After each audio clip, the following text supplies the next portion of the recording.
GM, thanks for tuning in today. My name is Josh Gordon, I'm your host, and today we're going to talk about a major Unstoppable Domains partner. We've got Halsey from MoonPay on the line. Halsey, thank you so much for joining. I'm really excited for this conversation. You're the head of growth and partnerships over at MoonPay, and it's just, we've seen so much good news coming from MoonPay and everything you're doing to help onboard users to Web3, make adoption easier. The user experience is seamless. So I think it's going to be a good conversation today. How you doing? Doing well. Josh, thanks for having me. I actually just flew in from Jackson Hole, was out there at a wedding, and we're down in New York speaking at Christie's Art and Tech Summit. So thanks for having us. Nice. Is there an auction going on along with that summit, or are they just talking through like everything like art and NFTs and the work they've been doing for the last couple of years?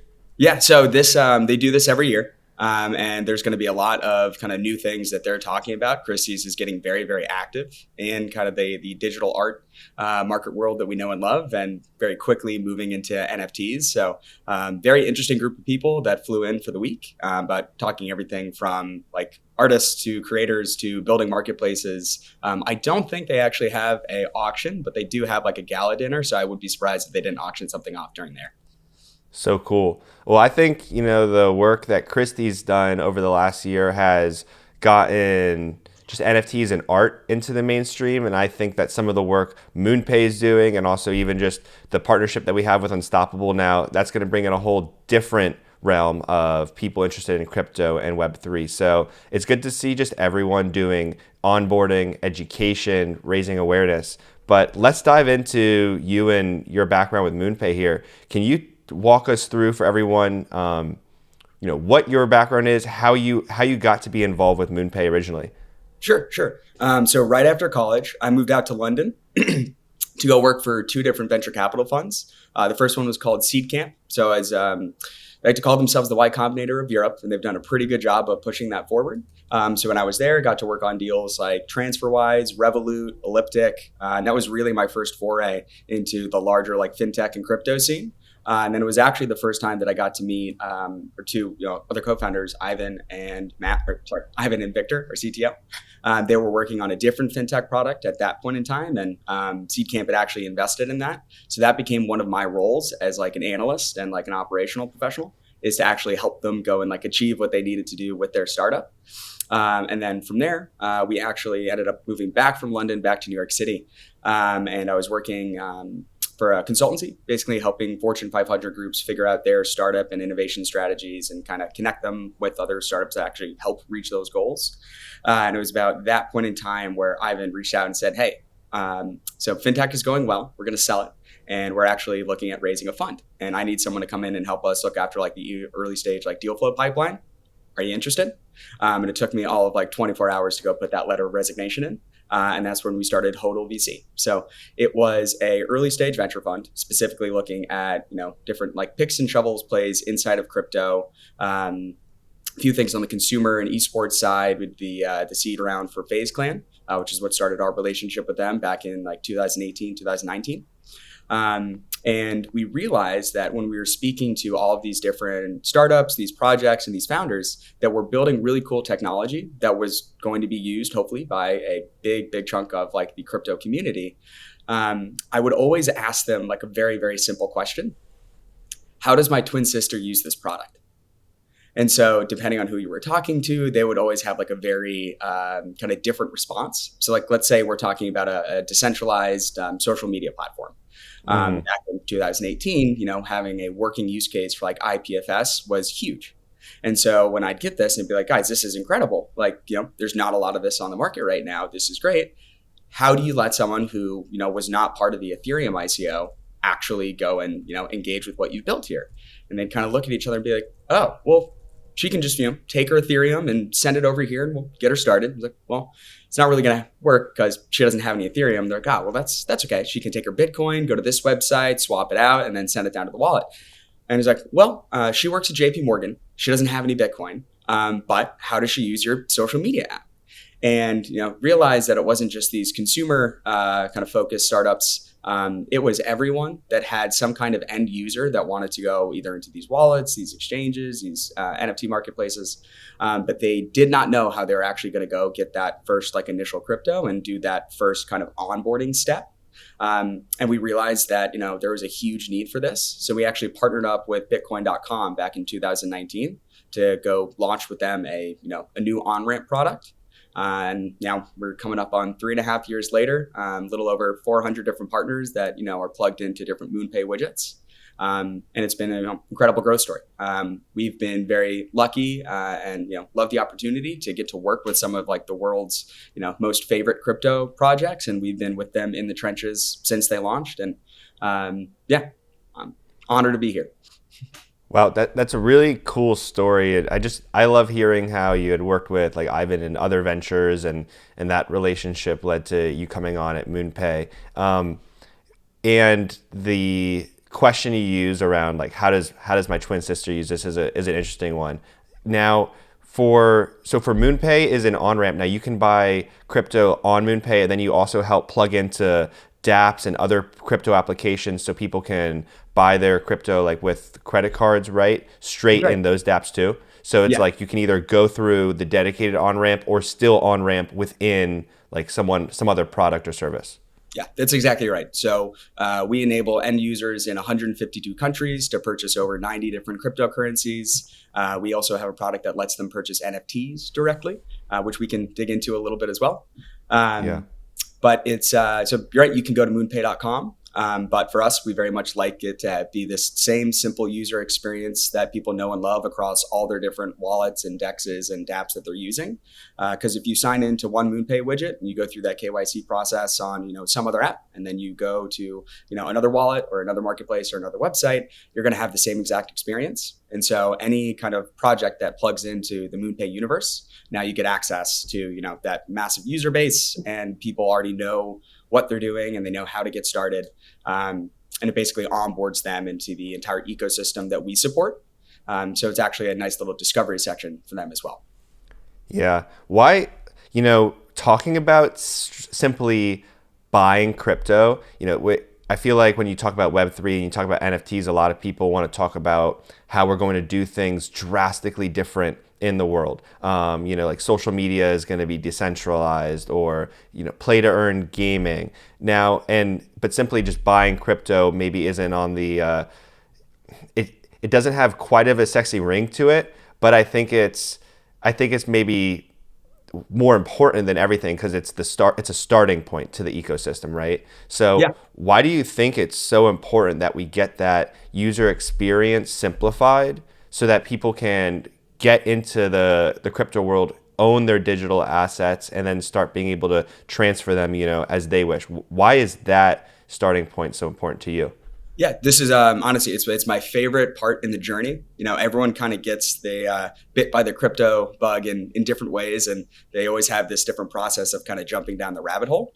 And so what I tell everyone who's kind of been sitting on the sidelines, maybe, they've listened to some podcasts, they've done some research, but the best way to actually get involved and figure out what's going on here is to actually start using the products. And so the on-ramp, that first time that you're purchasing cryptocurrency, that is usually their first like actual Web3 interaction.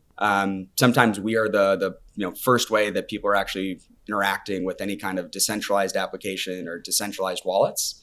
And so that first process of them jumping into the crypto space, it's their first impression, right? And so for them to continue to be excited about all of these like amazing kind of value adds that we get from crypto and blockchain and Web3, that first journey that they go through needs to be as simple as possible, because there's also a lot of things that running a global payments network is quite difficult to do, and there's also a lot of the complexities there that the user really does not need to care about or know about.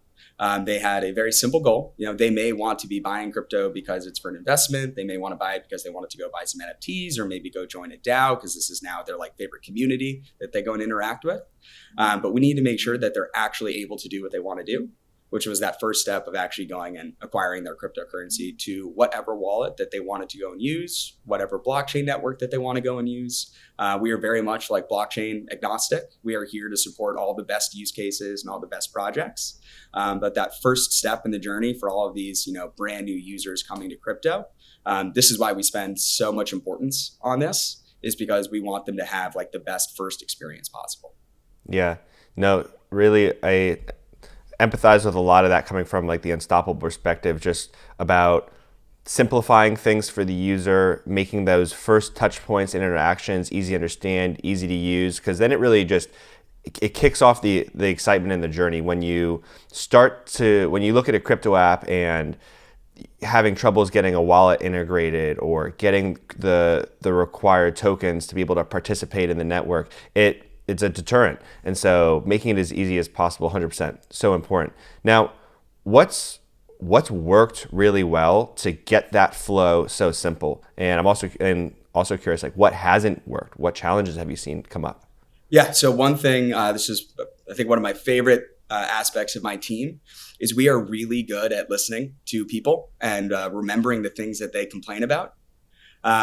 So especially coming from our product team, conversion is the single thing that they care about. That entire kind of process through the funnel, everything from like payment choices to screens that we show you to how easy we make the actual like KYC onboarding.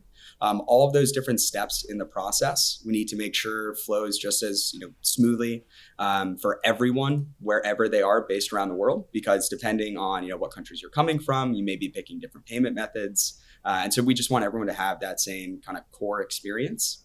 And so listening has been something that's helped us out a lot.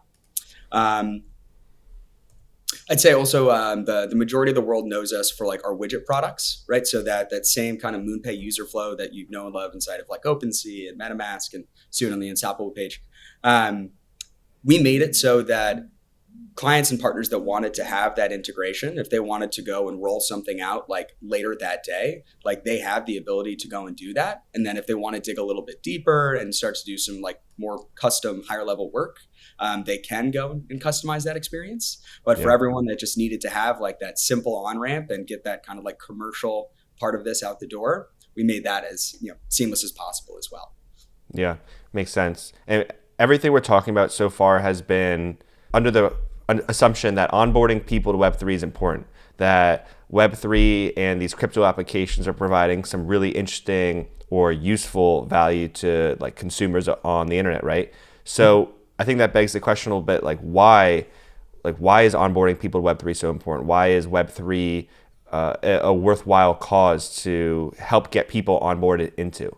Yeah. So I think we also need to remember that, you and I, we spend quite a bit of time inside the crypto, blockchain, and Web3 space. Mm-hmm. We're still talking about fairly nascent technology. Some of the most active and used apps right now, right? They're the centralized exchanges, they're the wallets, they're some of these NFT marketplaces. But the very cool part about this technology are the things that people can go and build from like a community level. A group of people can come together and decide that they want to go launch, like world's most adventurous kind of DAO or group, some kind of like community-led initiative that now everyone can go and have buy-in. And so the more people that you can get into that first leg of now I'm actually inside of crypto, like I have done this, I know what like Web3 architecture is, which also sounds a little wild. Like, not everyone is super knowledgeable of like Web3 architecture. But like what I mean by that is, the difference between like a centralized exchange, a decentralized wallet, and like how crypto is working so that you can go do what you want to do and actually go use a bunch of those products that, we get so excited about because a lot of the value that they bring is very much world changing. But the people that are actively in that space and actively using those products still is growing. And so it's important for us to get as many different people with different perspectives into the Web3 space as well. Because, some of your favorite products that you'll end up using later on this year or next year, the founders of those projects, they may not even be building them yet, right? We have a lot of these kind of like emerging blockchains and protocols where, they may have some kind of simple use cases out there now, but as they continue to expand, we're going to be able to continue to expand those use cases on top of it. So there's a bunch of compounding effects that come in based off of how broad we can make this runway into Web3. And so I'm excited for a lot of the people coming from like the entertainment space, not just financial services, but people having their own kind of problems and own things that, you know, they've heard people complain about. And now when they kind of go into Web3, they figure out, well, hey, this is actually like a fantastic solution for some of the stuff that we all complained about. And those guys need to have the same kind of simple process to get in, to start building and go from there. Yeah. I think that's one of the reasons why NFTs really drew me in, was because pre-NFTs, crypto felt very financial focused. And now with the different use cases and the different industries getting involved, and communities I'm jumping into, now I'm getting, there's an entertainment piece to it. There's I'm joining education communities, entertainment communities, gaming communities, and so music communities. And so now crypto feels like it's covering many more aspects of my life and my interests versus just being, you know, financial, trading and banking focused. So I think there's a big aspect of this where people may end up using a bunch of different, you know, crypto projects or dApps, or they're members of NFT projects, but they're not here because they're like flipping those pieces and tracking like 6 different trading screens each day. They're still going to be able to get the value out of engaging in Web3, you know, a bunch of these new communities and like loyalty programs and use cases that like regular people walking down the street will go and love, not because they are, you know, DeFi degens and they're here for like yield generation. So yeah, we definitely see a lot of it coming from like the entertainment and gaming, music. We're now starting to see a lot coming through like television and like movie fundraising as well. And so there's always going to be like some part of like a financial aspect in there to get people, you know, properly incentivized to, you know, actually bring value into like a community. But I'm excited for the people that aren't just here because they're trying to, you know, make like generational wealth through like holding and flipping different NFTs. Like we're going to see a lot of use cases and a lot of people that come in that they're just here because they actually like the app, or they just like the experience that they're giving, and not because of the financial incentives. Totally. Yeah, I'm actually talking to a film NFT group later this week. Shout out to Cuff.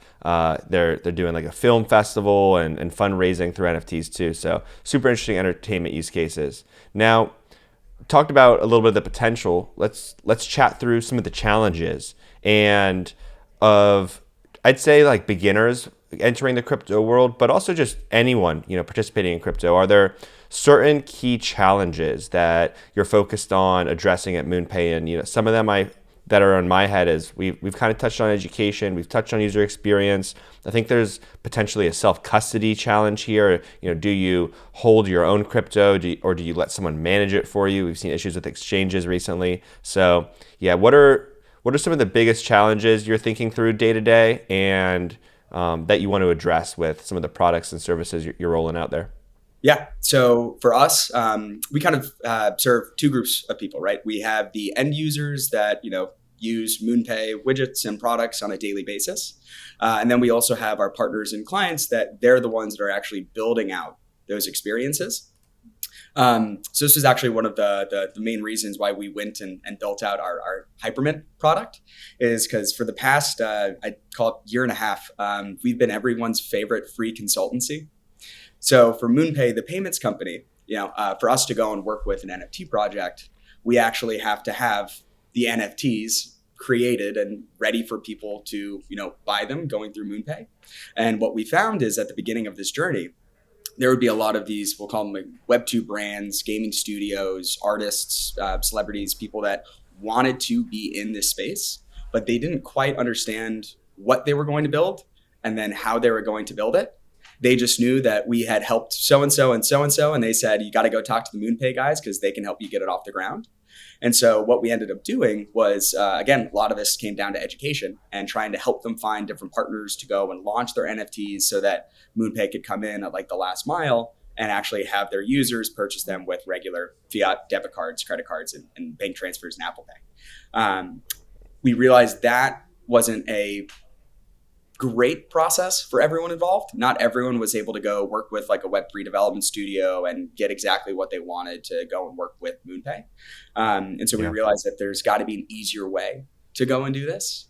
And so with the Hypermint product that we have now, any big brand, big IP holder, or kind of mom and pop group that just wants to go and launch their NFT projects, now they have a quick 5-minute process where they go and decide, what blockchain do we want to go build these on? How many NFTs are we going to be dropping here? Who should be allowed on these like whitelists or these pre-sale events? They go and drag the art in. They could do generative stuff. We support a number of different blockchains today. So it took something that was like a 3 to 9 month development cycle for them to actually go from our first conversation to go building out the NFTs to coming back to when we could do the integration, from that 9-month period down to like 9 days. So a few of the kind of Web2 brands that we're excited to go and speak about, a few of them came up during our announcements during NFT NYC with groups like Universal Studios, Fox, and a few more that we can't announce, but they will be coming very shortly. So watch the space. But it's just been really, really cool for us, because now that we have shown a bunch of these kind of like digital product people, not Web3 native engineers, mind you, but like regular web development guys. We give them the keys to the Hypermint platform, and they're coming back to us with use cases and experiences and things that we had no idea was going to be an interesting thing to go and play with. And so we just brought a lot more kind of like activity and real like use case building that people can go and use the way that they want to, the way that they've built games and built websites and launched products in the past. And we just remove like the kind of weird complexity layer of actually managing and maintaining smart contracts. Yeah. Yeah, and is that going to be just available for at the enterprise level, or is that going to be available for like individuals like just me to be able to come in and mint a project as well? Yeah, that's the goal here. So we really did build it for the enterprise level. So they have, all of the capabilities that they want to go and do. But we want to make it as simple for everyone, right? It doesn't have to be, a world-changing project to actually have, value come back and be given to a community. So that's our goal, very much working through that kind of like automated onboarding and giving people access to the documentation and the website. We started with a handful of like the enterprise and the gaming groups, just so people could see what these like far-ranging use cases could be. But our goal is always to make it that, everyone should have access to, launching their NFT projects or communities or using these smart contracts.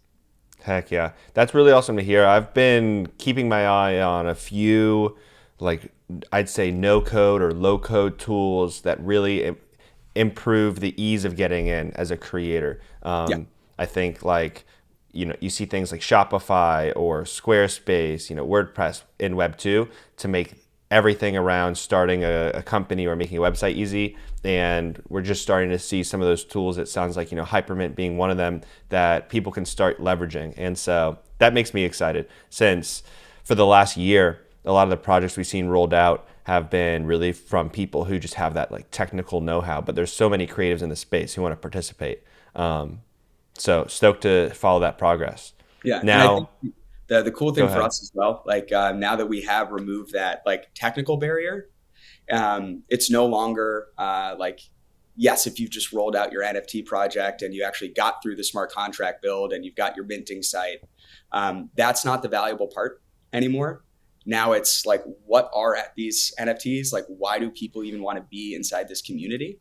And so there's a lot more focus on that actual experiential part, the art, what you actually get by being a member of these projects. And now that we've had groups go and deploy through Hypermint, the technical side of it is completely removed. So they can actually go and just focus on building the experiences. And so we're seeing people that, they're not like Web3 native developers building really, really cool stuff, because they're very good at building stuff for regular Web2 internet world. And now they're able to go build experiences where it's like, hey, you actually showed up to the concert today. You are like a VIP member because you actually stayed past like the 3rd hour of the event, and we could still tell that you're here. We're going to airdrop you like a commemorative thing off of the concert to say thank you. And a lot of those experiences was very difficult to build up until like 4 months ago. But now that we have these connections where you can do basically anything in a Web2 world that will have like an API call, and now we can tag that to an actual on-chain event, have it be tagged to those NFTs. I like that. It's very loosely reminding me to NBA Top Shot in the beginning of 2021, because there was like a period of time where there weren't a lot of NBA Top Shot moments released in the ecosystem. So all these moments were expensive, like season one of the NFTs they had out were expensive, and then all of a sudden they turned on the production of like expanding the supply, and all the projects dropped in, all the season one moments kind of dropped in value as just supply flooded, right? And so I think when I'm hearing you talk about Hypermint, I'm thinking about how there's all these projects that rose in 2021, a lot of them expensive. People say, oh, NFTs, they're so expensive to just get into now for some of these top projects. But now when you increase the ability for like the supply to be increased, when anyone can participate, it's not just choosing between the first 20 projects that were started by really technical people. Now it's finding the ones that have value, that are building great communities, that are telling good stories. So I don't know. There's some linkage there. It's a great example. We are huge fans of the Dapper team. We've known them for, honestly, I think the entirety of building MoonPay. The Dapper squad has been very, very active in pushing NFTs and crypto to the forefront. I think what people are seeing now is the kind of collectible side of NFTs and like the gamification of that collecting was very interesting to a certain group of people.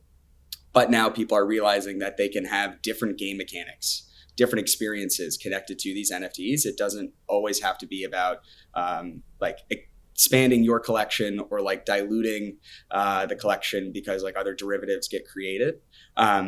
There's more that you can do now on the functionality side than just like create more NFTs. Mm-hmm. Well, let's talk about a little bit MoonPay and Unstoppable here, because we have a great partnership going on, and I think the integration, it really on both sides really helps people navigate that onboarding experience and just adds another layer of simplification. So one thing that we added was giving users the ability to use their Unstoppable NFT domains to direct where the funds they are purchasing are going to. So instead of using your wallet address, you can replace that with your human readable name. Am I capturing that correct? Yeah. So now inside of every MoonPay widget across the planet, if you go and add in your Unstoppable domain right inside the widget in there. So like if I go and type in halsey.crypto instead of my weirdly long MetaMask wallet address, now that works inside of every project and every partner that we have. And one of my favorite parts about this, we actually see this quite a lot coming from our concierge side. When people are jumping into the crypto space, that wallet, and especially because, they want people to see the NFTs that they have. They want people to see this kind of, your track record in Web3, right? There's a huge amount of like ownership that's put on that wallet address. And so giving people the ability to actually, change that on like a vanity side, if you will, so that people know who I am, who my Twitter profile is, and what my wallet address is, so they can see what I'm doing. Right. Yeah. And so now that I can actually have that and say like, hey, this is like my card, right? I am halsey.crypto. Everyone can know that that's me. They can see the track record that I've done. And it just gives people a little bit more like buy-in to what they're doing here, because it really becomes their online profile. And so this has been one of my favorite partnerships that we've been able to get off the line so far this year. Just because like we know how big of an impact that it's going to be on getting people like bought into actually like caring about crypto and actually learning about NFTs and wallets, and why it's so important to actually be the controller of your keys and own your crypto and NFTs and not have stuff sitting on exchanges. 100%. Yeah, dang, you just hit on like all the all the points that I really want people to understand about NFT domains and why something so simple can also be so powerful. What I heard from you is you talked about the user experience. It makes it easier. You replace your long wallet address with the human readable name. You talked about components of identity, like your digital profile, being able to carry that domain name across all the different dApps and crypto products you use. And like a technical term for this might be reverse resolution. So being able to use your anywhere that your wallet address might appear, instead it's showing your domain. So, like on Etherscan or on OpenSea, and those are partners we're working with to make sure reverse resolution is supported on those sites too. And then you talked about ownership, and with crypto, it gives you the chance to own your digital assets, align your domain name, your digital identity with your wallet that holds all these digital assets in it, and your digital property. So the ownership, identity, the user experience. I love that you just hit on all those talking through our partnership right there. Yeah,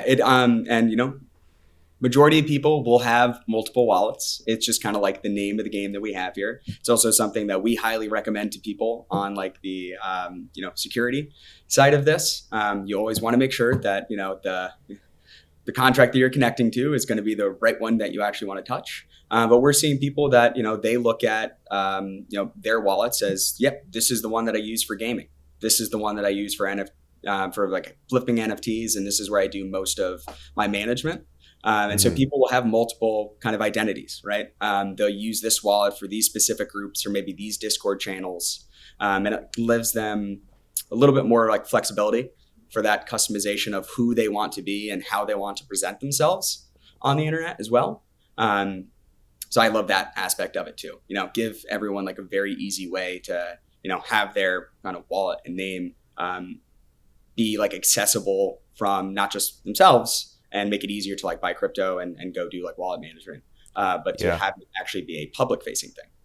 Yeah, I mean, I can even see it just from the on-ramp perspective. You talk about having different wallets, and that's something people are still trying to figure out their wallet management, I'd say. I mean, even me personally. But you probably have a checking, just like we have a checking and a savings account. If I'm on MoonPay, I might want to be purchasing crypto and having it sent to my savings or my checking. So like joshchecking.nft versus joshsaving.nft, like just being able to type that in instead of look through my list of wallet addresses, copy and paste the right one, like double check my last 4 to 8 letters and numbers, however many you need to feel comfortable to make sure like that's the right one. I mean, that experience alone becomes so much easier.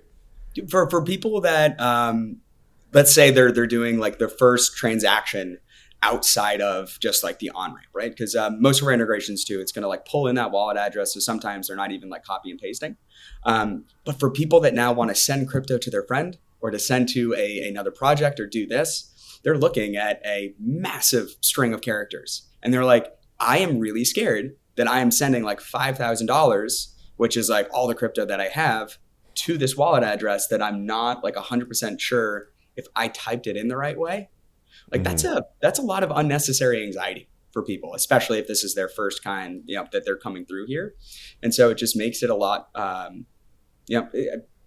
human friendly, right? You can see what you're doing, who you're interacting with. Yeah, for sure. Well, I'm glad we're both approaching crypto with the same mindset, and the companies are making waves and making it easier for people. Appreciate you diving into the partnership there. I'm speaking on everyone on behalf of the Unstoppable team and the UD fam online. We're all supportive of it, and thank you for your partnership and the work you're helping do here. Of course. I mean, we couldn't be doing this without you guys, For us, we've got some pretty large goals. We want to bring 1 billion people into the cryptocurrency space by the year 2030. And we need to have these like very simple design-led partnerships that just make it easier for people to do what they want to do. Heck yeah. Well, you just mentioned 2030. You're talking about the future. Can you give me your take on what's exciting you about, what's next, or any trends you think are going to be emerging over the next couple of years? Maybe we're already in a bear market. Who knows how long it's going to last? But what do you think is going to emerge from, this next down cycle as we prepare for the future? Yeah, you'll hear everyone say this. Crypto bear markets are for builders. This is some of our favorite space to be in right now. This is something that even back during NFT NYC, there was a lot of kind of movement in the market, and we were really, really interested to see what like the overall sentiment was for everyone that came to that conference. And we were, I guess, not so much surprised, but it was fantastic to have everyone there because everyone recognized like, yes, we are heading into a bear market. And everyone was very excited because the people that are going to be left standing at the end of it when said bear market does, move through are going to be the people that actually care, right? They were not building here just because they wanted to go make a quick buck and, launch out some projects. They are taking their time, especially when we're talking about these very large kind of like Web2 global brands that people know and love. They're being very conscientious about how they bring in these, almost new loyalty programs, right? New digital product sets that they will kind of push out through their organizations. So the bear market, I think, just got people to get their heads down and keep building. And so every week when we're speaking with partners and speaking with new founders, everyone is incredibly excited. So the sentiment for optimism in the future, I see is definitely there. With crypto being what it is, we always see different kind of call it like market trends, and different services end up becoming very top of mind for the moment, right?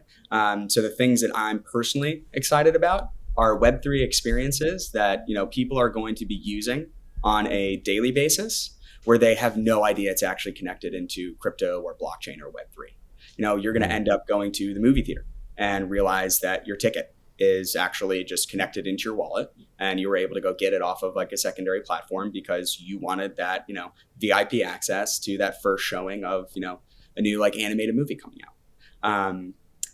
NFTs and games has been something that people love to talk about. It is very funny for us how many of like the pitches from projects that we hear that don't include any mention of the game itself being actually fun and playable. And so I think over the next year, because you cannot launch a game in 3 months. I don't know who made that up, that they started saying that, yes, we're going to roll out a game in our 3-month like NFT project roadmap. It takes a really long time to actually get something in the hands of people that want to continue playing it and like engaging with it. And so I think you're going to see a bunch of these big gaming studios launch, what will be major titles, right? Things that they get millions of users playing on a regular basis, but they didn't launch that game and that project just to be an NFT game. The NFT component of it just becomes like one of the many like game mechanics. And so we're really excited to see that like a lot of these gaming studios are open to like building in these open economies, right? It fits inside of their models. We haven't seen a huge amount of these overly playable games, but they are starting to roll out now. So I wouldn't be surprised if some of your favorite franchises do have some kind of NFT loyalty component in there.